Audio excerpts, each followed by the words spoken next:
Hey guys, welcome back to another Yupcast. My name is Marcos here, and once again we have Josecito, Izzy, and we have a special guest today, Josue and Evelyn, also known as J&E Worship. Thank you guys for coming. Oh my god, man, y'all making it feel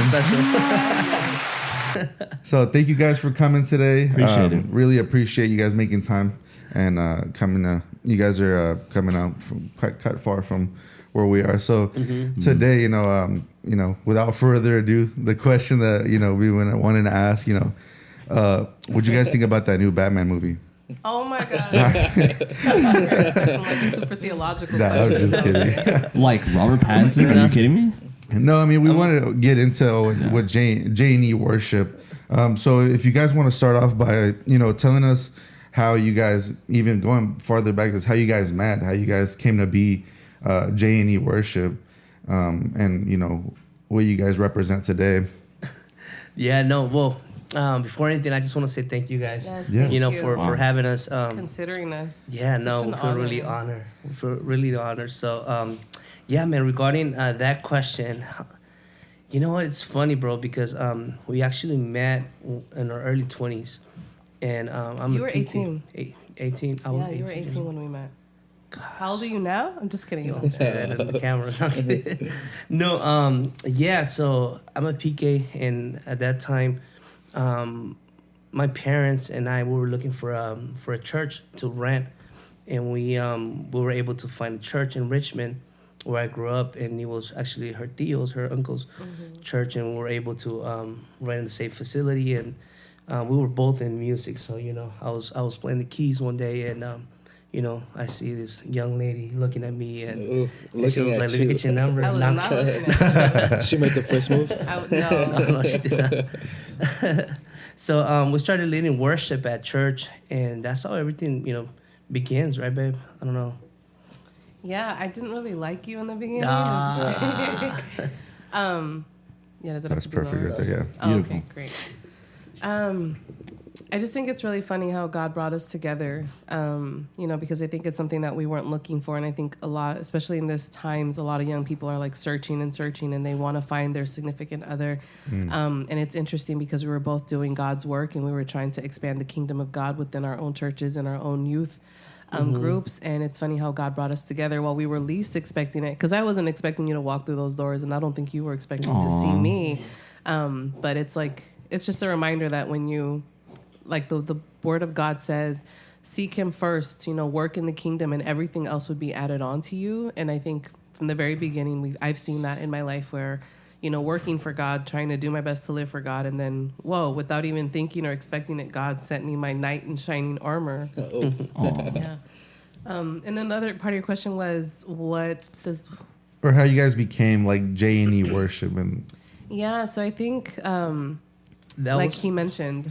Yeah, so we started, doing music at church. We started like leading worship at church from a young age, and then we got married in 2015. And I remember. What day? What hour? What hour? What time? 2015. We got married, and I remember driving after being married. Remember driving back home, and I told her, you know what?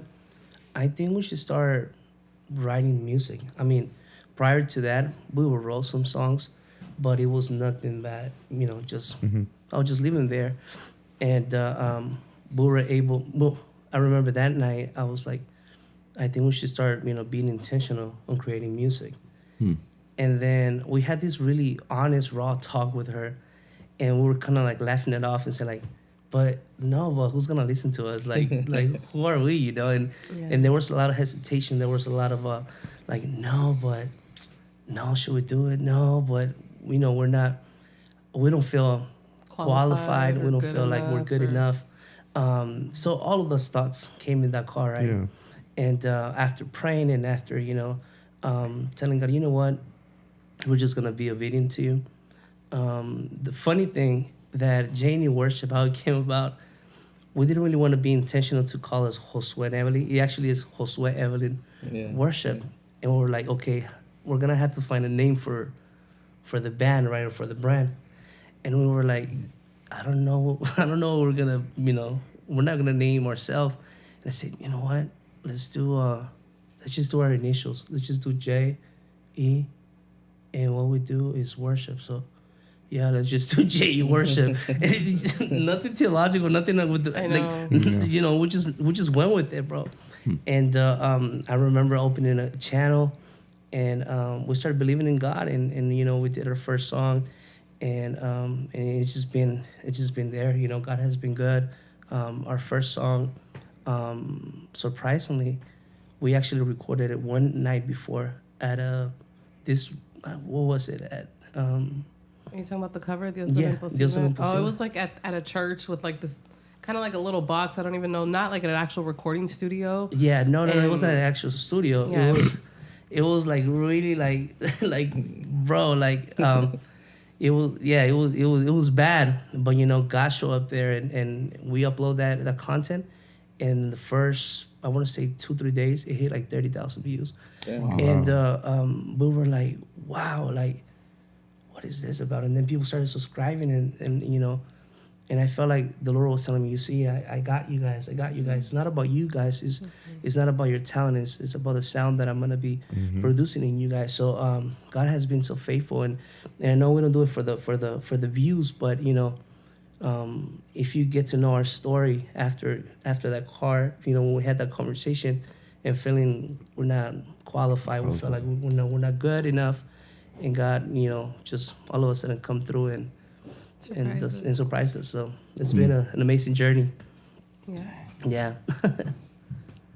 I know he's aching to ask a question. No, ahead, bro, go I ahead. just so after you guys recorded the song, were you guys feel like this is for us, or you know, maybe if you should stop here because you know it feels awkward, we don't have an actual studio?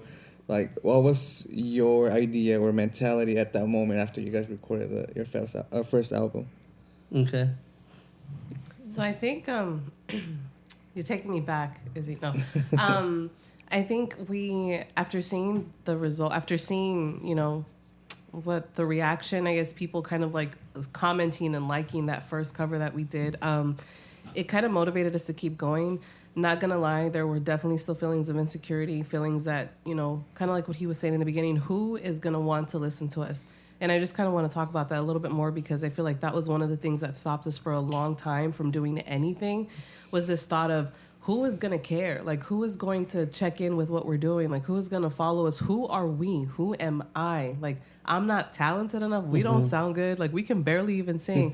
And I just Not felt true. like... Not true, yeah. Well, I mean, that's what we felt, right? And it's, Yeah. anyways, it's crazy how God sees us, not how we see ourselves. And there's, thank God for that. And so I think that just for anybody who listens to this in the future, don't let those thoughts that the enemy tries to instill in your mind stop you from what you know or what God has instilled in your heart, right? Because those visions that you have, those, you know, like this podcast is amazing, right? And I'm sure that some of you probably thought, who is going to want to listen to this? Who is going to check in? Who is going to even be interested in the content that we're presenting?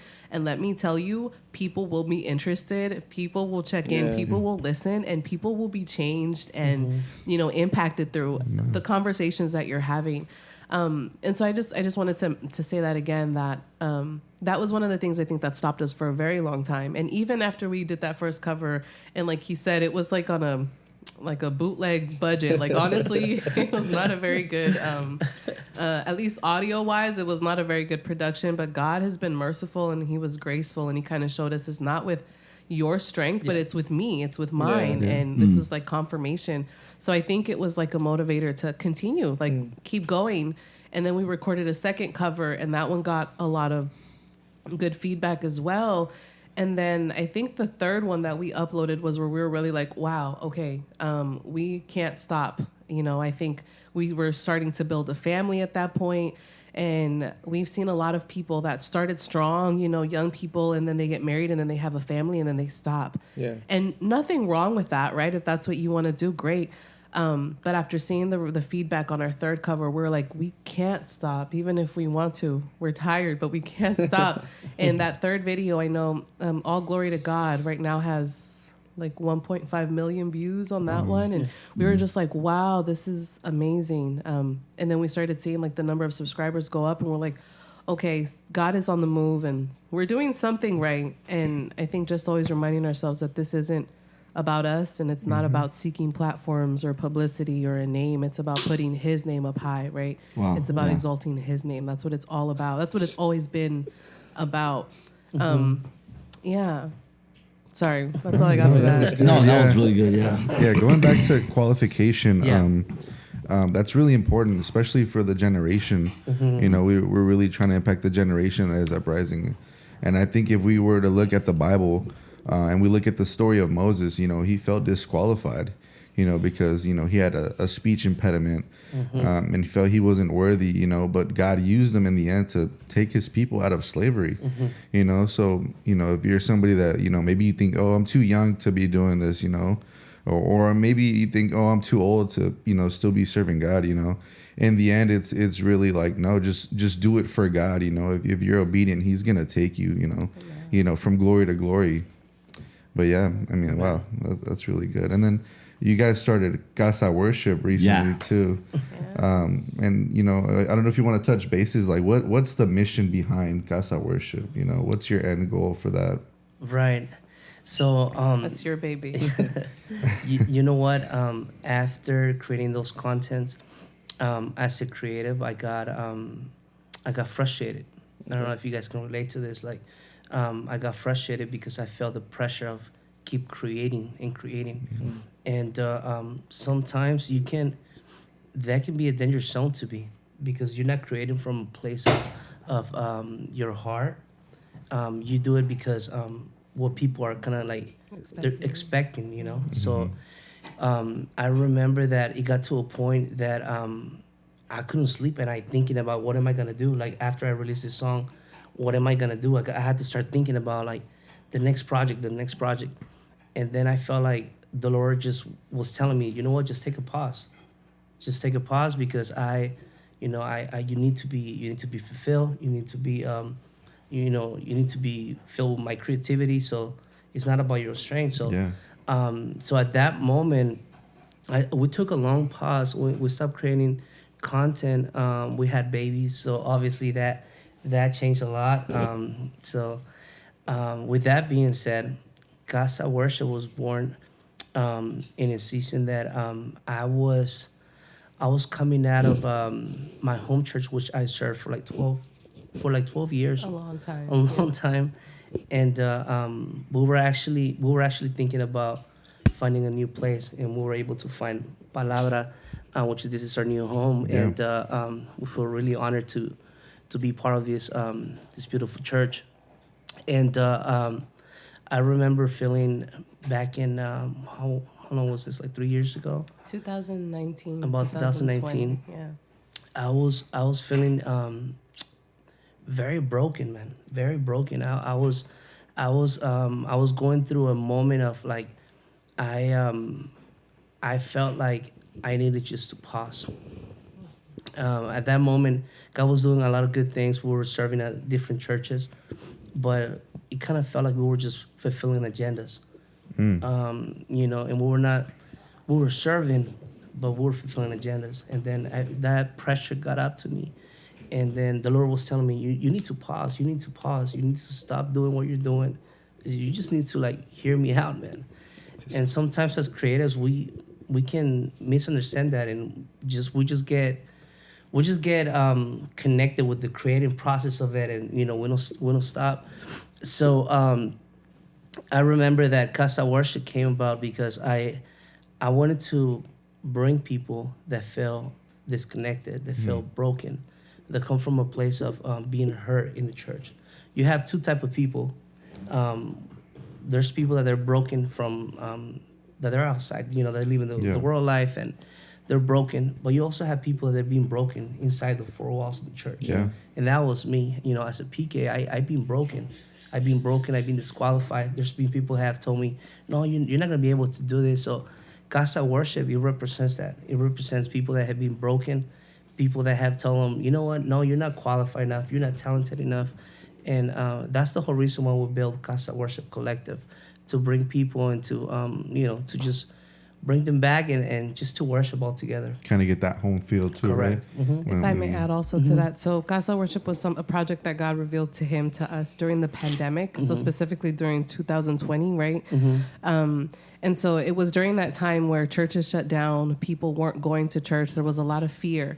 And so we wanted to create a platform, and it started on our Instagram. We had an Instagram live, and we had like a session where we invited people, and kind of what the name implies, casa, which for folks who don't speak Spanish means home, and worship, which we all, alabanza, worship.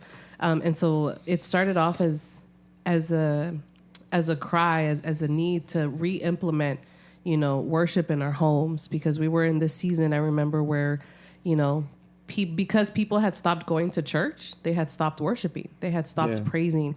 And we wanted to remind people, no, it's not the church, it's you, it's your home. The essential part of our lives as Christians, our worship, is in our homes, is in the intimacy of our homes. That's where it starts, right? That's where families are restored. That's where chains are broken. That's where, families are restored, is in the essence of our homes. So that's something that was really important to both of us, was being able to create. At that moment, we didn't think it would be something like what it is now. But I guess in our thoughts, it was like a movement of some type that kind of reminds people and re-implements. Let's bring the essence of worship back home, because that's where it matters. Not to say that it doesn't matter at this church, but people come to church and they have a face, they might pretend, they might put up a front. But then when they go home, what happens? Right? There's no real change. So that was the foundation of it as well. It's reminding and bringing back the essence of worship to our homes. Oh yeah, Casa worship. Yeah, I can attest to that. I shared before, when the whole pandemic went on. I kind of went on my little dry season on my desert, and it was in my home where I reconnected with God. It wasn't within the church, and I think that going back to that, you fall into a routine within church, because we spend most of our time in church. We come here, we worship, we fall in the presence, and then we forget about it as soon as we step outside the four walls. And I think as part of I think that's what we want to do, is bring it outside the four walls, share it, with, persons that, maybe don't even have much, but yeah, man, that's really good, bringing casa worship, bringing that home feeling. And you guys just had one recently that, it was really impactful. I heard it was fire. Yeah, it was a lot of fun. Yeah, Z was on, and you guys had Z on the podcast last week, I think. Yeah. A couple days That's ago. awesome. Yeah, he was awesome. It was a great experience. If you missed it, you have to be there for the next one. Don't miss the next one. I'm sure there'll be a recording, right, uploaded. Right, Yes, right. soon. We're actually in the process works. of creating, but yeah, it's gonna be in all platforms on. So what's the plans or future plans for Casa Worship? Do you guys have something, in the plans, or just taking one day at a time? It's a good question. Yeah, you know what? We're actually our plans is to eventually help our community, our church. Our main focus is our church, so it's built up our worship team, and eventually creating our own songs through the church. I believe that the Lord is using us, all of us, as the community, to start writing, to start being creative, and I know that there will be songs that they will be released pretty soon. Awesome. And you guys just released your new song, Soberano, Yes. on all listening platforms. Guys, go check them out for sure. Yeah. Yo. Their new single. Go check them out. Yeah, it's a good song. Thanks, brother. Yeah, for sure. Yeah, I mean, And that was debuted at a Casa Worship. Yeah. and it was debuted Yeah. at the Casa. What made you want to write that song specifically? You know what? It was actually our first Casa Worship when I think the verse kicked in on the... No. The verse kicked in here at we had a little spontaneous worship session at a men's service. And I remember that Miguel was playing keys. And I started we just started praising. And then little that I know, I just pulled up my phone.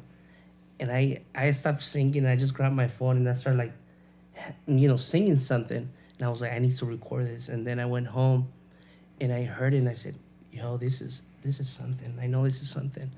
And I remember I shared with Miguel. We went through Casa Worship and the whole movement. So we actually wrote the song. half it was through here, half it was through Casa Worship. I also have a good friend of mine, Lucho.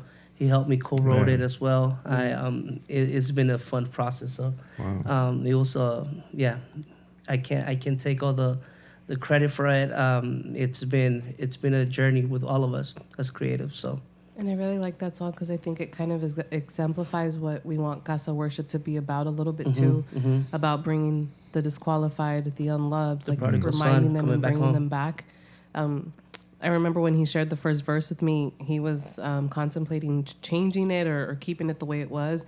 And the first verse, it starts off with sabiendo lo peor de mí, which stands for knowing the worst about me. Me invitas a la mesa, you invite me to the table. And when I heard that, I was like, what you mean you want to change that? Like, no, that's so deep. Like, that's such a like, dang. Yeah. Like, Yeah. thank you, God, because it's true. You know the worst about me. And even knowing the worst about me, you still give me a seat at your table. So anyways, I just wanted to mention that. So I'm glad you didn't change that lyric because I know it was impactful to me. I have a question. It's how do you guys, are you guys like a full-time ministry or, juggle with going to work and then, doing ministry? Taking care of kids. And then, and then kids. So how you guys do it, Such a hard question, Izzy. Go for it, man. Go for it. I don't know. Honestly, it's like a day at a time. I don't really have a straight answer. I think at least for me, right? Because I'm the mom here. I'm super blessed to have a community of support. And I think if anybody has a community of support, call upon them, ask them for help. Don't do things alone. Life should not be done alone, right? Yeah. So call in your community of support. So JE, I think, is the ministry that God has given to my husband, has given to me as well. It was something that was deposited in our hearts in our youth. And, I'm grateful that we gave the best years of our life to our God when we were young, when we weren't married. So for those of you who aren't married and are young, keep going, keep doing it. Because once you have kids, it changes. It's a lot of work. It's possible. It's just a lot of work. I think it definitely is asking each other for help, asking our community for help, being clear in our communication with the things that we need. And like I mentioned before, we didn't want to stop. It's funny because even before we got married, even before we had kids, we always had this conversation. Okay, babe, we have to promise each other. It doesn't matter what happens. We're going to keep going because, this is what we love to do. And we know that this is what God has deposited in our hearts to do in terms of worship and singing and praising. We're not going to stop. And so it's something that we agreed. And then we got married and we're like, we're not going to stop. And then we had kids, and it's like, we're not going to stop. You're like, and thankfully we just had our second son a couple months ago. And I want to say that we're still, in that fire, we're like, we're not going to stop, because now we know that, maybe we are not necessarily impacting the young people anymore. Although I want to hope that we can a little bit. Y'all will. Yes, for sure. But now we we can impact other mothers and other fathers and other families, because we have a different perspective now and a different point of view. So I think that's something that we've always told ourselves. We are not going to stop no matter what happens. We are going to keep going. We're going to keep praising. Because honestly, aside from whether, what our ministry is, what a title is, it's about my lifestyle. And I just want to continue worshiping God, and we're not going to stop, right? We're going to keep going and worshiping him. Do you want to talk about being, worship pastors and how that fits in with for sure. being a parent? It's hard. No. So it's you know what? I'm actually in the process of finding myself a balance as a, not only as a husband, as a dad, as a worship leader here, also as a creative, so it's a lot. It can be a lot, but this is what I've been learning this journey, that it's okay to not have it all together. It's okay to just pause for a second. It's okay to feel like, you know what? No. There's been occasions that I wanted to do stuff like as a creative, and I pull out my camera and I do all this stuff, and it's just not going. It's just not flowing.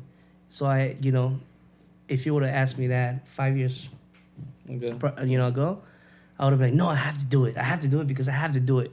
Now I'm like, no, I don't have to do it. I'm gonna come back to it. So it's all about finding the balance. So It's working and we're doing it, so we're excited. And like I said, it's been an amazing journey what the Lord has done, and yeah. Sorry, I just wanted also What's to say up? this. I know, I hope I don't lose my train of thought. If you really are passionate about something, if you really want to do something, Go do it. Yeah. you will do it. And we can put 1,001 excuses and reasons as to why we don't have the time, the energy, the money. But if you really want to do something, God will open the doors for you. God will make it happen, and I feel like he'll glorify himself and allow you to see it's not with your own strength, but it's with God's strength. So for anybody who is listening to this, don't stop putting up those reasons. Stop putting up those excuses. Go for it. If it's a vision, if it's a goal, a project that God has put in your heart, if you know that God has put it in your heart, like trust in the process and know that God will provide the resources. He'll provide the time. He'll provide the energy, and you'll be able to do it for his glory. Yeah, no. And another thing I want to tap into that: be consistent. Actually, I was thinking about that consistency Yeah. because you guys have already experienced, the route. I think a way you guys can impact the next generation is how do we stay consistent with this generation that wants everything just so fast, and if it doesn't work the first time, they just give up. They just give up. Yeah, touch on that consistency. How do you keep consistency throughout the years? Man, consistency. I still struggle with that, man. I think we all do, right? We all do. For sure. Sometimes as a creative, because we look more for the technical part of it. I'll share something with you guys. I remember that a few years ago, I wanted to do a podcast. And I had this whole intention to create a podcast. And I said, I'm going to do it. But then I started getting myself into, I don't have the right camera. I don't have this microphone that it's this brand. I'm not going to say right now, but we don't have this I don't have this amazing set. That's what I said. I don't have this amazing. You know what I mean. So that limit me to create, and I know a lot of worshipers, a lot of singers, they don't do things because they don't have the best studio or they don't have the best microphone. Yeah. But no, just go and do it. I think we all have phones nowadays. Now it's like there's no excuse really. Yeah. It's all about being faithful to God. And if you can tap into Him, He will reveal. He will reveal and put visions in your hands. There's been a lot of dreams that has given to me, and one of the things that I told the Lord, let me be intentional. Let me be obedient to you, Lord. Even though as crazy as might sound, I remember a few years ago, I actually told him, 2019, I told some of my friends, you know what, I have this. No, actually, no. 2015, 16, I told them about doing a worship night, kind of like in a house setting, 2016. And I told someone, and this person said, you crazy, bro. You're not going to be able to pull it off. And, bro, I kind of felt like, somebody just went and just, like, hammered me, man. And I said, dang, you're right. You're right. Just, why am I going with this? Be careful who you share your dreams with. Dang. Yeah. Do it with the right people. Amen. The people that can tap in with you, that speak the same language with you. Because if you go and tell to somebody that it's not in the same spirit with you, it's not aligned with your same vision that God has given you, you might feel discouraged. You might feel, no, I'm not meant to do this. So tap in with the right people. Be part of just do community with people. So and stay consistent. Stay consistent. Yeah, for sure. That's good. That's one thing that I think has helped us propel with what we're doing now is that we have a good team behind, We hold each other accountable for That's things, awesome. If we mess up here, we're blunt about it. We bring it up to the surface. I'm really proud of these guys because even if we can't meet in person, the other day it was like, hey, let's do a Zoom call, because we got to prepare for what's coming next. That's awesome. So it's really, comes down to who has that same vision with you. And if they don't share that same vision, for sure, you're not going to align with the same thing. Your product's going to be different. Right. But yeah, that's really good. We have our own arguments, because everyone doesn't think the same. Yeah. But one thing is that we're able to communicate, That's great. dialogue. You know? And even if we don't have, like, you know, the same ideas for it, the fact that we're all intentional to do it for God, Yeah. Yeah. you know, helps us resolve it in the end. You know, we can find a balance. But that's really good. Yeah, I mean, you know, Izzy really touched on that. So take it from here, bro. Yeah. I have another question with you guys about, you know, when you guys started seeing, you know, your numbers going up, stuff like that. As humans, we tend to, you know, love that feeling, you know, oh, I'm becoming famous, you know, I'm getting my name out there. So how do you balance as Christians, you know, most than anything, you know, not to hack so much on that glory that your focus from doing it from God is doing it for, you know, getting more views, you know, more clout, basically, if you want to call it like that. How do you guys balance it? Because as humans, it's really hard to just, you know, have your eyes focused on God and be like, okay, this is what I'm gonna do. This is for God. But you know, little by little, you know, you start seeing all the like the good stuff, like the lifestyle changes, because now you have people coming up to you, and you know, you have people you just started to follow you, and then like, you know, that feeling, it goes against us instead of being a blessing. So how you guys manage that? It's a great question. That's a great question, bro. Dang, he got me sweating now, dude. My fault. I would say, and you'll elaborate it because I'm sure. Yeah. Anyways, for me, I always I try and check my heart, and how can we elaborate that? I as a musician, right? Because I will consider myself a musician. There's sadly, unfortunately, there's so much like competition and comparison, right? Oh, they play better, they sing better, whatever. And so I think, at least for me, one of the things that is helping me is to check my heart and to remind myself that I am not the last Coca-Cola in the desert, you know, regardless of, you know, whatever good feedback there might be. I'll scroll down to that one comment that's like, se te salió el gallo, you don't sound good here, you don't sound good here. To kind of like also ground myself and be like, girl, you are not all that, like, relax. Like, it's fine. So checking our hearts and reminding ourselves constantly, you know, why am I doing this? Why am I doing this? Who am I doing this for? Because the moment I start making it about me and trying to take God's glory from me, it's all over and it's done, right? And then I think one of the things that I've asked God to help me with is to humble me.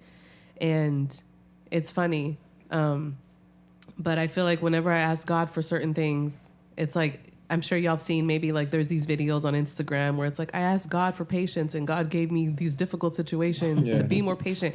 Right. So like I asked God to help me become more humble, you know, because I want to be, I don't want God to see me from afar. I want God to know me and embrace me, right? Yeah.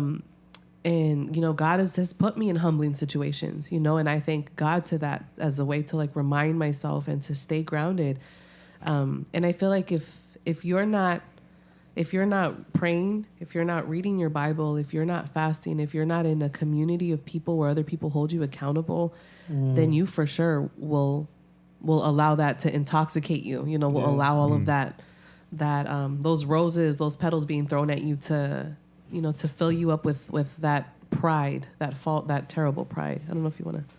Yeah, and you touched something about being famous, right? And I feel like, and you know, in the generation that we live in and the time that we live in, everybody wants to be famous. Yeah. Social media. You know, social media, you know, you name it. Everyone is after fame. For the gram. Right? For the gram. Yeah. Everyone is after fame. But what I want to say, you know, today or this morning, instead of looking for fame, let's look for being influential. Wow. And, you know, that has been a prayer in my life, you know, and it's not about the fame. It's how am I going to be influential to my community, to my people? If I'll be able to influence at least one person, that's enough. Yeah. That's enough. That's what matters. So, I obviously, you know, there are times that, this is the funny thing about the fame, right? That you have people that they just go up, and next thing you know, it's just like, boop. Well, if you guys hit like one hit wonders, I think in this college, Yeah. they have one song they hit, Yeah. and then next thing you know, it's like 5 years later, nobody knows about it. But now, because that's what fame does. Fame will just like take you up, up, up, up, and then next thing you know, you just come down and everybody forgets about you. Now, if you have influence, you can be anywhere in the world, but if you have influence, at least one person, that person would always think about you as someone that share the gospel. You pray over them, and that's something that I've been also checking my heart out. But that has been my prayer. That has been our prayer, to so the Lord can give us the Lord can equip us to be more influential. So And go ahead. I think it's so beautiful how just by not even coincidence, there's no coincidence with God, obviously, but like just what you guys have been sharing these past couple minutes, it's like we can relate to this stuff as a group, as a nonprofit, and like we need to hear this stuff. Like people behind the cameras right now, like this is good stuff. And I just started thinking how, you were talking about earlier in your ministry, right? How God placed a vision in your heart and how that began to morph into something different as the years go by. And I just feel like for us, like we have this idea of like, oh, what is this nonprofit going to be? How do we accommodate to this generation? Yeah. But we don't know like where God's going to take us. So how is he going to use this ministry? Right. And I want to ask you guys, like, all right, in the next 5 years, where do you guys see yourselves? And I know that's a generic question, but I'm truly believing in my heart that 5 years from now, you guys will look back on this video and you guys are going to be like, whoa, God did so much more than what we asked.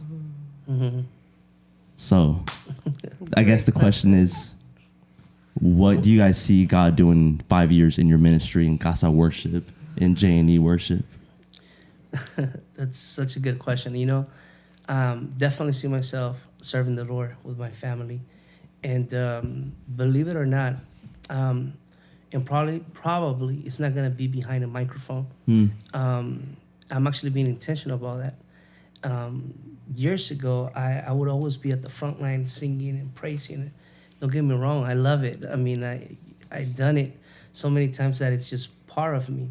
But I'm also being intentional, knowing that I have a generation coming. I have my kids coming at my shoulders. What am I gonna give I see my Josiah, my Jeremiah, and I pray for them and I anoint them. I say, you know what? I know that God is going to use you guys. So how do I see myself in 5 years praising the Lord with my family, seeing our community, our church growth? I see myself building with other people, with creatives, our sales self, still writing music. And maybe it's not going to be for J&E worship. Maybe it's going to be for somebody else. That's how I see myself personally. I think that question goes for you too. I know, I'm like thinking and processing. So when you were asking that question, I think the first thing that was coming to my mind was my church, right? My community. And like Josue has been saying, what's also in our heart is to equip and build people up, right? In order to set a foundation for the upcoming generations, for the upcoming, for the Gen Z generation and whatever generation comes after them and so forth and so on. And capacitating people, building people. And it would be amazing to see a generation of true worshipers that can really, I've told him this, when we were first, I don't want to say offered, right? But when the conversation was had about us becoming, worship pastors of this home, one of the things that I told him was, wouldn't it be amazing if we could create a movement where, when people came during the moment of worship, like somebody who was paralyzed literally walked out and somebody who was blind could see, that people started coming because they were sick and then they're healed. Like, wouldn't it be amazing to be able to create an atmosphere so thick and so heavy that you didn't even have to impart on anyone or pray for them, that people would just be transformed and chains broken, all that stuff. And so I think for me, that would be part of what I would hope to see in 5 years, to have been able to build, like he said, not just J.E., but like this whole generation of worshipers that we know will continue to come, to be able to create that type of a worship environment and atmosphere that will really change and transform people and families, right? Because that's what I think it's about. Yeah, you know what I also want to tap into that. It's not longer about a talent anymore. I feel like sometimes we confuse the sound of the talent, or how great you sing, or how great you play, but it's not about that. I mean, you can move certain people with your talent. Sure. You can move certain people with your talent, and I'm not gonna disagree with that. However, if you're anointed, then you can move multitudes. Yeah. If you're anointed, you can change somebody's life. You can speak life to people.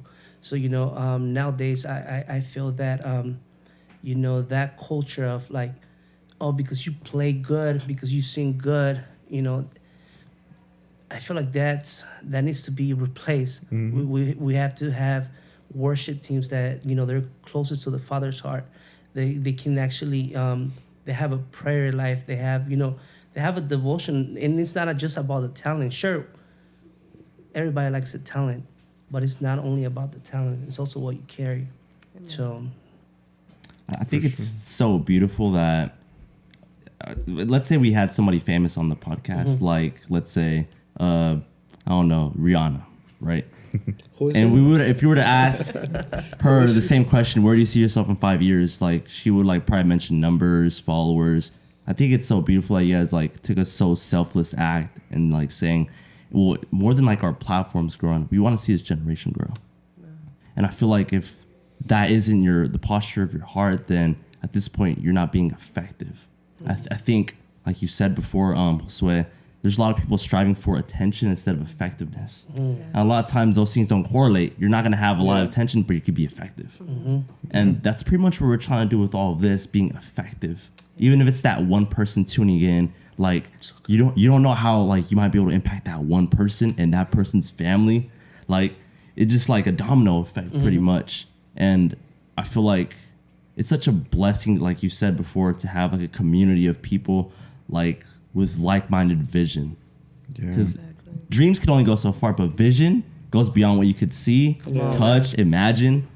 Like that's supernatural faith right there, pretty much. And I want to thank you guys for like being vulnerable in that sense, to sharing your vision in public. And I know for a fact God's used you in crazy ways.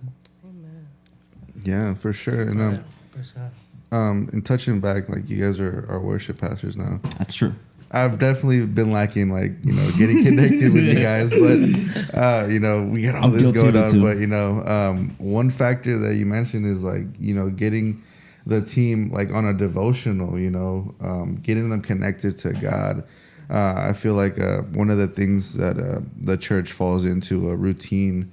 And then we have these big events like, we have conferences, and a thing that happens a lot in the church is that we go up this roller coaster route, and as soon as we hit that peak, we all go into this dive, Right. And I think if there's something we could change in the church culture is, remove that roller coaster ride. Like, what if you can just go in a straight line up high, continuously seeking God, everybody on the same page, you wouldn't have that feeling, or after, when we come back from camps, you feel like you go back into this dry season, like, oh, I want to go back to that camp because I felt most connected there.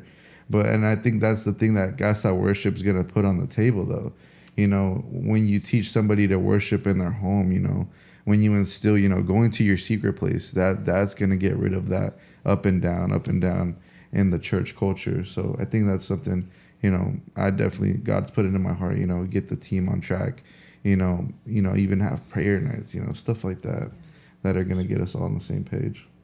I agree 100%. And I feel like when you build it with your community and you can actually be intentional to tap in into, one of the things that we have seen, when you do life alone, man, they're just gonna, you're gonna like, you're just gonna do certain things, but it's just gonna be through you. But when you do it with people, when you do community with people, you can go a long way.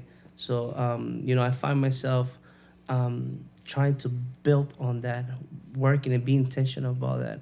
I feel like when you're intentional in the community, and support one another, and when somebody's feeling down, give them some words of encouragement, because you don't know if tomorrow is going to be you feeling down or feeling not equipped. So true. Yeah, man, I love that, man.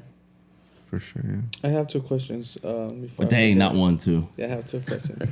The first one is, So Evelyn, you were saying that you will go to the negative comments and so you can stay grounded, right?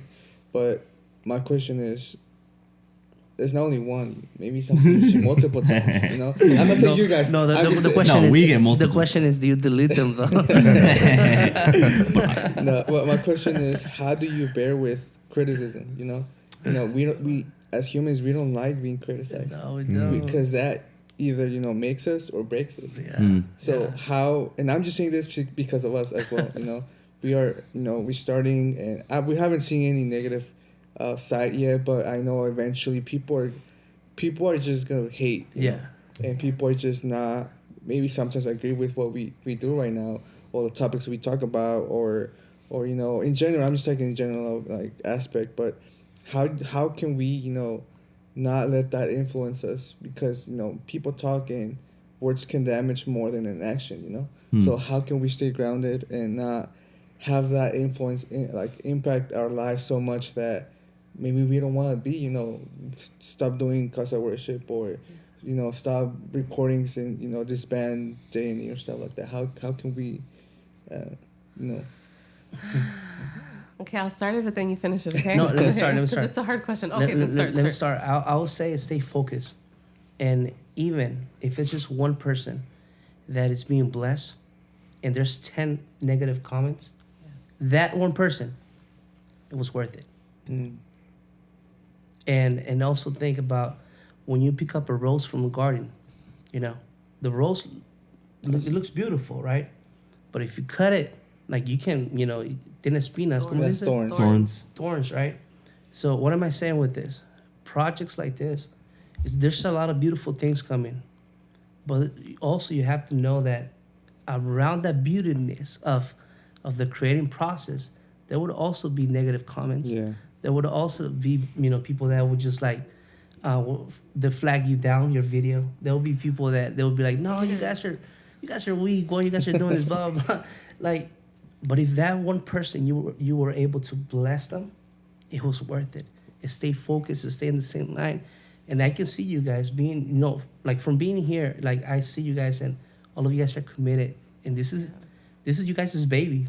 And I can and I can see it as, I can see this growing and impacting not only our church and our community, but I see it big, guys. So just stay focused, stay connected, be intentional on one another. And when those bad moments come, because they will come a moment that that you might feel discouraged. Yeah. There will be a moment that you might feel like, no, nobody's watching, or probably nobody's subscribing, or maybe we're just not flowing the same way. Then maybe you're probably just gonna have to take a pause. And I'm not saying a pause of creating, but just a pause of, calling up to the Lord and say like, okay, what's the next step? Yeah. Mm-hmm. So that I would say that. Beautiful. You said it all. No. If Drop the mic. That's it. Yeah. If I were just to add anything, when you were asking that, the thing that came to mind was, well, what am I doing it for, and who am I doing it for, right? And I feel like a lot of the time when we're creating, and because we're in public places, right? This podcast, it's in a public place. When you're worshiping, it's in a very public place. Everybody can see you. And so just reminding yourself, like, why am I doing this? Like, what is the point of this? Who is this for? Am I doing this for me? Am I doing this for my mom? Am I doing this for my husband? Like, why am I doing this? And when you have that kind of perspective, at least for me, right? When I speak about me, it kind of reminds me, okay, Evelyn, like, stop tripping off of what so-and-so and so-and-so and so-and-so and so said. You're not doing it for them, right? You're doing it because God has deposited a song in your heart that you want to sing. And you believe that the testimonies, the life, the experiences that you have, other people have also had them, and that through that song, you can impact them, right? And that's what it's about. So it's not about the people that, because there'll always be haters. You're doing it for your love to God, because you're grateful to God, right? Because we sing and we worship and we praise. And this to me is praise, right? Because we are grateful and we recognize what God has done in our lives. And therefore, we give him our talents. We give him, the very little that we can do. That's all that we have. And it's for him, right? It's to glorify his name. That's why we do it. not for X, Y, and Z people. And then the other thing that has been circulating in my head, and it's a word that I don't like, but it's so important. And no, it's not that I don't like this word, but it's just so hard. Discipline, right? To be disciplined. When we were talking about consistency earlier, man, That hurt. like it's so hard to be disciplined, and disciplined, like to do things, to get the job done, even when we don't want to do it.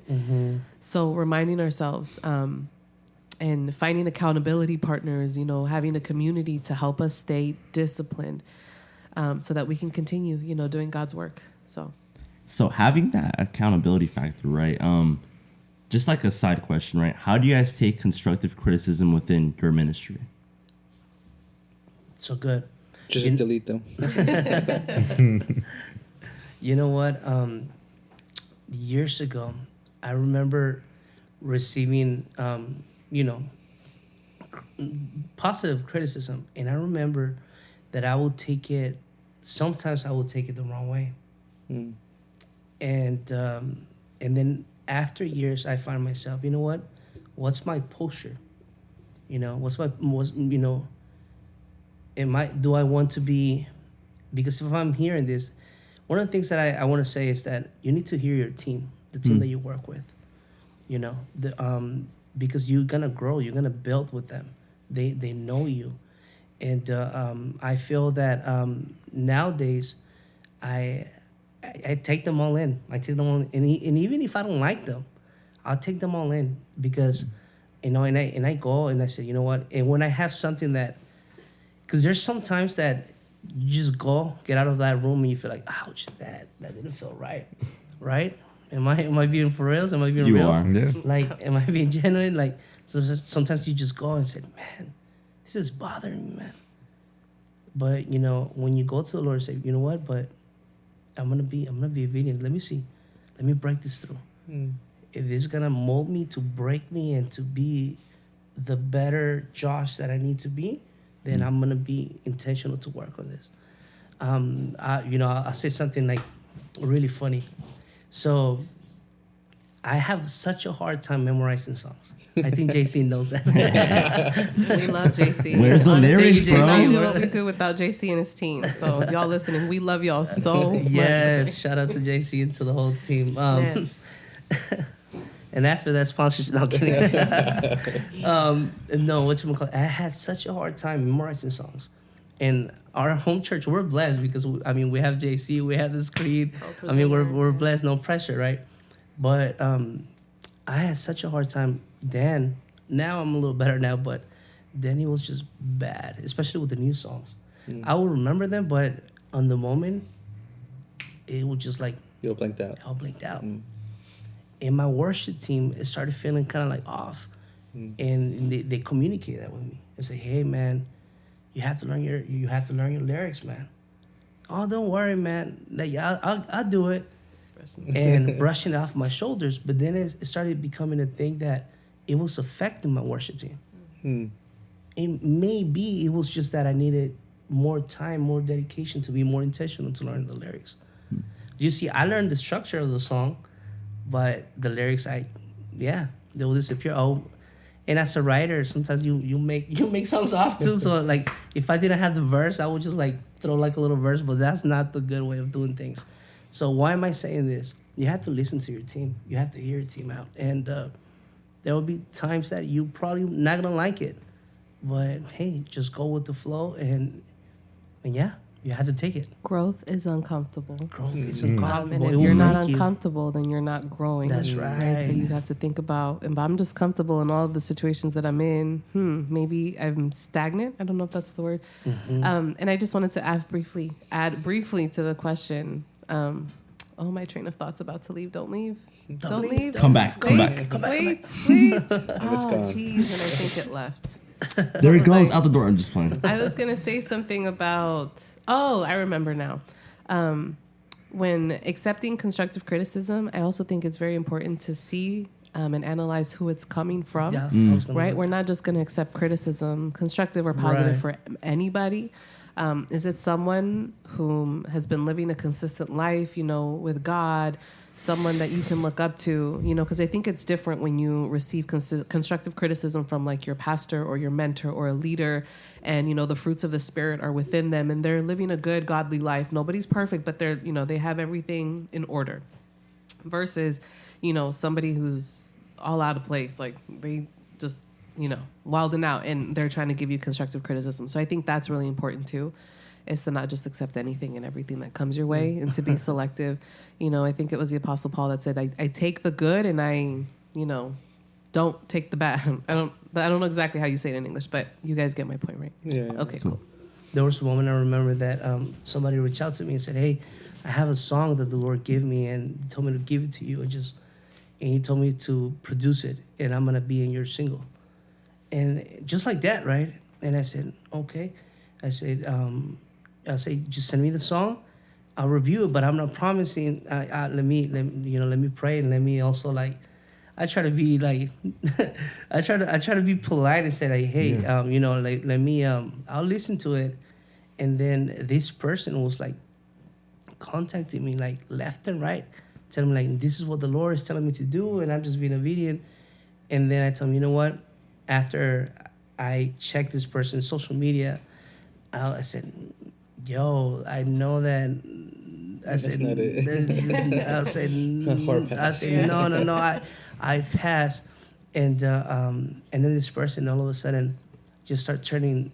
It just went bad from there. I told him, "You know what? I don't think this is a good season right now to create something together," but I encourage them to keep writing and to keep doing their stuff. And then all of a sudden I was the bad person, and then he started feeling like, he started throwing all of these negative things at me. So what am I saying with this? That I go with that. Also here, you have to like take criticism, but also you have to like analyze Where's it coming from? where it's coming from. What's the source? Awesome. You gotta go home and do your discerning before you Yes, sir. Do your homework. do your homework. Yes. Yes, sir.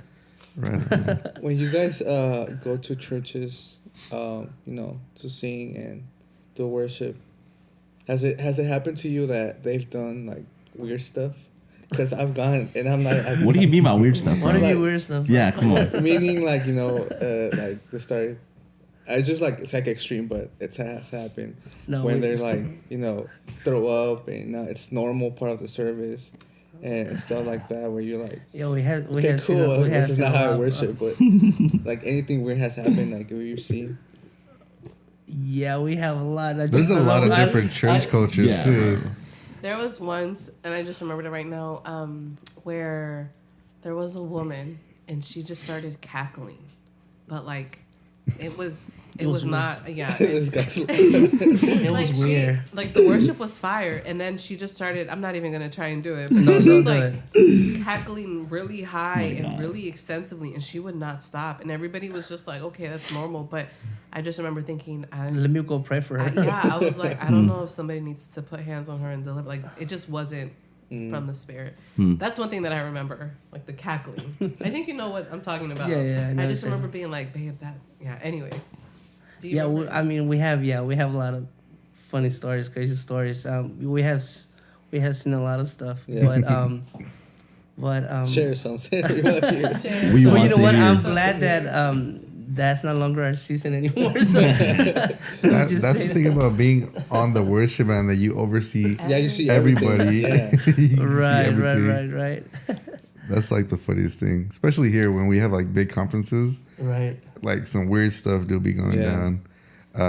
What was it?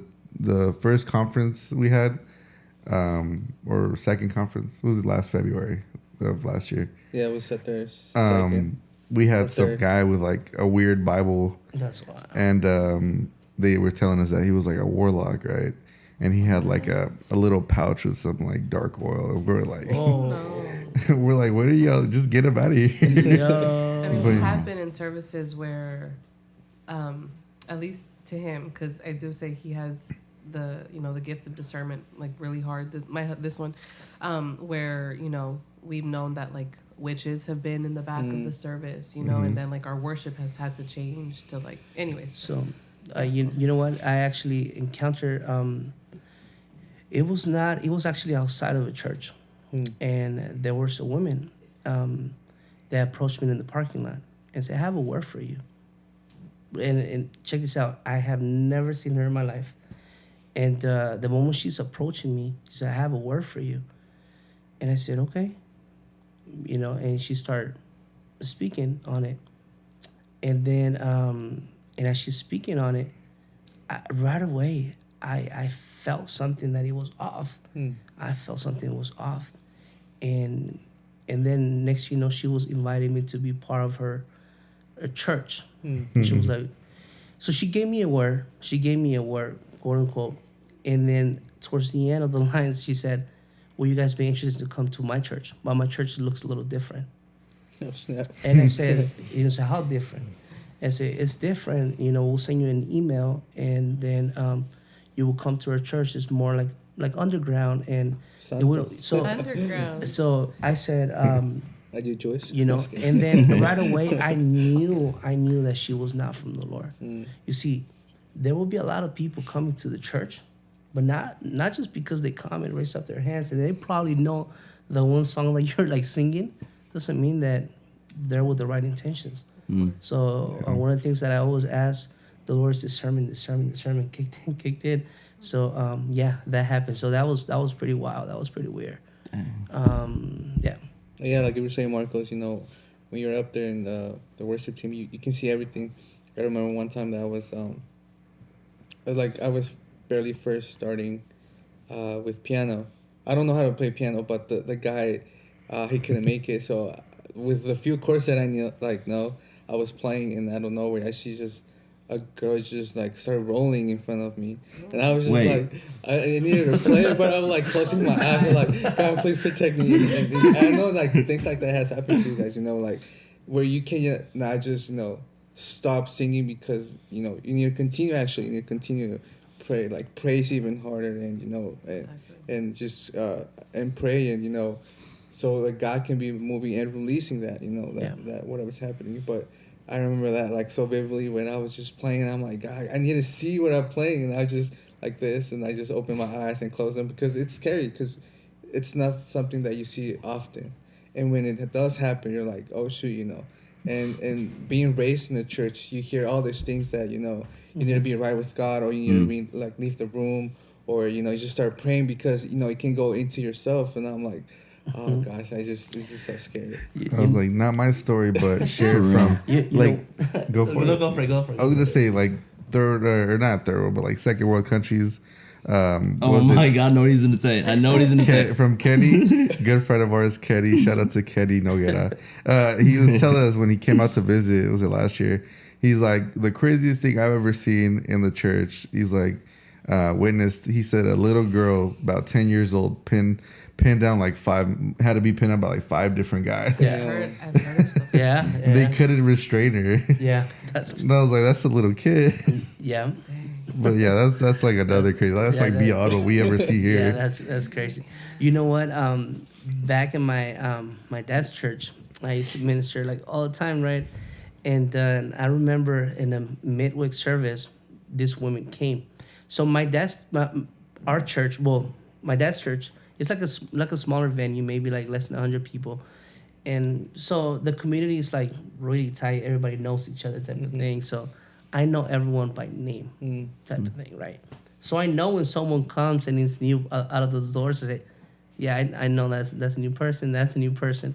So I was leading worship, and this woman came in with the man. I don't know if you remember this, and we're praising and we're singing. And I said, we have to switch the list. I said, I have to switch the list. And I said, why? It was like, that's a witch that just kicked in. Oh, snap. And I said that, and we switched. I think we just went to like... We went to like a spiritual warfare type of song, type of thing, yeah. And she stayed there, and she left. Right when it was about to get, you know, fired, she left.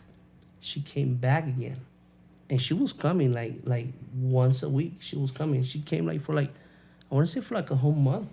Wow. Till that third time, I approached her and I said, I know who you are. I said, I know who you are. I just went and confronted her. And I know it was not me.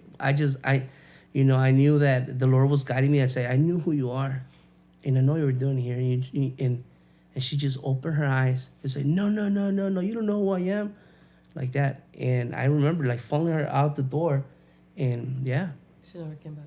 she never came back. I said, and I said, don't come here because you're gonna. You'll be delivered. I said, no, you. No, I said no. Stay I here. said, Yeah, stay here. and Body get yeah. robbed by Jesus. And then next she was somebody else from the church knew who she was because she would be like someone from the community who would like play cards and do all of that stuff. So she was like really into like all of that stuff. I think another thing, and I wasn't there for this, but if I recall correctly, your mom told me that somebody had threatened your father with like killing him. I don't know do you remember that story?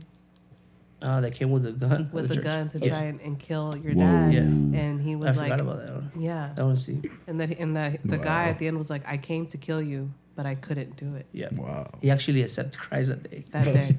So, And he got delivered. What do you know? Wow. and you know what's the crazy thing? That he came in, and then he was, pobrecito, he was all over the place. He came in, and the devil told him to go to that church and to kill the pastor. And he was going with that assignment. And when he stepped into the church, obviously, like we were in the middle of like worship, praising, and obviously something happened, and he knew. And then after the whole service, he stayed for the whole entire service. He accepted Christ, and then he told everyone, you know what? I came here to kill the pastor, and he actually opened up his bag and he had a gun in there. Isn't that crazy? And I was like, God is good. that's intense. I forgot about that one. That's intense. That's right. So Where was I? I wasn't there that day. Man, I missed out on that story. So we have seen quite a bit of stories, so for sure. A little bit of everything, yeah. Yeah. Whoa. But that's when God protects us, and True. And that's when you know that your leaders, right, are living a godly life. Because Yeah. I'm sure you guys have heard of stories where, if you're not living a godly life, or if you're not protected, I mean, anything can happen to you. But thank God that your father is a man of God, and God, took care of him. God protected him. For sure. My God. Well, That we're was getting to intense, wrap huh? up. That was intense. That was intense, huh? All right, I would say like just the last question, just to wrap it up. So this, one thing we prioritize, here at, with Yup, is building the next generation. So I don't know if you have any like final words you want to share, just to encourage the next generation to be, a godly generation. Especially like in the times we're living now, which definitely getting closer to the return of Jesus. If you want to just share any last words on that. Yeah. Encourage the youth. I'll tap in. No, you tap in. That's a heavy question. That's why I'm not like running to answer it. I mean, I guess I can go with the seek God and love God. I mean, which is all important for sure. Man, I would say to not be so easily influenced by the people around you who are not, who are not good influence, who are not a good, example to you. Find something that you love to do. Use your talents to serve God. I'm assuming we're talking about a generation that knows about God and loves God, right? And we're trying to keep them on that righteous path. I recognize that if I hadn't been in worship or in music growing up, I probably would not be at a church, especially going through so much church hurt, the way the generation that I grew up in, everything was a sin and everything would condemn you. I think if there's something that you love to do for God, do it. Don't let anything or anybody stop you. If that's singing, playing an instrument, doing a podcast, doing the lyrics, dancing, whatever it might be, do it. Seek God and do it with excellence and with all your heart to serve God, and find a community that also likes to do that with you. Find a community of people that you can stay grounded and connected to, and that'll help you grow and stay accountable. And find a mentor. Find somebody that you look up to that can give you advice, that can help you, that can inspire you and motivate you. I don't know if you want to add to that. Yeah, I want to add something else and say, be intimate with the Lord. Oh, yes. And I live in a time that we're very driven about talent and about how well you speak. But you know, I feel from the Lord saying, you know, the Lord just wants to be intimate with you. And I mean, in everything that we do in church, not only in the worship, not only through word, but everyone, let's just be intimate with the Lord. And I feel like there's like a secret key that we can all go into it. We all know it, but we don't all do it. And that's just spending time with the Lord, you know? We all have that key, that free access to just open to those doors and just be intimate with the Lord. If we could actually understand that concept and be intimate with the Lord, do you know what the Lord will do? He will reveal to you the things that and the supernatural you can carry, you know? So the moment when you step into your leadership or your position or whatever you want to call it, or your assignment, it's not going to be run through your strength or through your you know, through your strength. It's going to be through God. So I want to live with that. Be intimate with the Lord. Be intimate with the Lord in all you do, with the creative process. If that's leading worship at your church on a Sunday morning, if that's preaching, if that's being a podcast, like, let's just be intimate with the Lord, and He's going to reveal. Wow, thank you for that. Yeah. If I could add my 2 cents into this, something you said, you know, have someone that can teach you whatever it is. You know, if it's music, someone can help you with music. If it's a podcast, if it's media or whatever it is, have that. But also importantly is have someone that's guiding you spiritually, because once you get there, out there in the world, there's so many beliefs that are coming into the church. Yeah. And if you're not rooted, you're going to start getting into that mentality. That's right. And instead of being a blessing, you start spreading lies and start confusing people. And when you're in a platform, the Bible says that God is going to demand everything and every action you do because of someone that you, or something you said. It's going to, instead of bless someone, it's going to make them drive away from church or from God. God is going to demand that so from you. So it's not just easy like, oh, I'm going to pick up a mic and start reading lyrics. Because if you're not spiritual, right, God is going to demand that from you. So it's really scary in a sense, but it's also a blessing, as you can see. Yeah. That was heavy, bro. Sure. Thank you. That was heavy. Thank you for that. Definitely.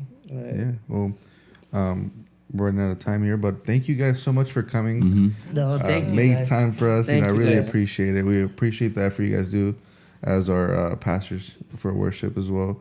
And yeah, I don't know if you want to close us out in prayer, Josecito. Got you. Come on, Papa.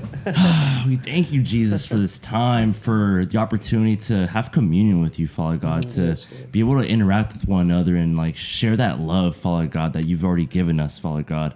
I'm thankful for this time, what you're doing every individual in this room, Father God, and that you're not done with us, Father God, but your work will continue to grow, and so will we. And I pray this in Jesus' name. Amen. Amen. Don't forget to hear Soberano. Yeah. Oh yeah, don't forget. We'll put a link to Soberano and tune In the in description. and go see our last podcast. Yo, Please. also, don't forget to subscribe to the channel. Consider subscribing, like, share, comment. Yeah. What are y'all doing? Notification bell. Do it all. Subscribe. Do it all, you guys. Do it all. Do it all. Do it for the family.